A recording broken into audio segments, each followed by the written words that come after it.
Sydney Airport already has an overnight curfew, but Australian Airlines are demanding that it be more flexible. Recent storms have delayed flights beyond the 11 p.m. curfew, leaving many passengers to roam the terminal or find emergency accommodation.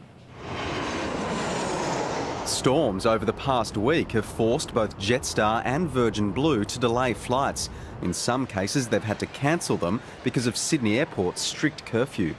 We were turned back once before because our plane was going to be something like 15 minutes over the curfew time. Plane loads of passengers have been left to roam the terminal or find emergency accommodation.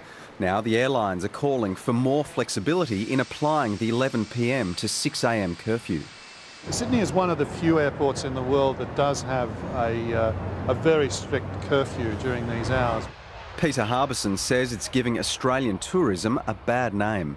It doesn't always give us a good reputation with foreign tourists. Some latitude or some leeway with the curfew is a terrific idea.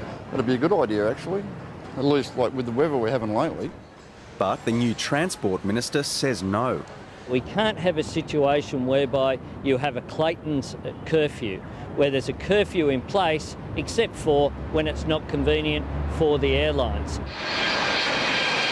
Anthony Albanese also happens to be the member for Grayndler, an electorate heavily affected by aircraft noise. The government's unwillingness to review the curfew guidelines is being applauded by local residents who say the curfew is already too short. The curfew is only 7 hours long as it stands, and we should all be able to get 8 hours sleep. But with the rough weather likely to continue, there could be some more stranded passengers struggling for sleep too. Simon Palin, ABC News, Sydney.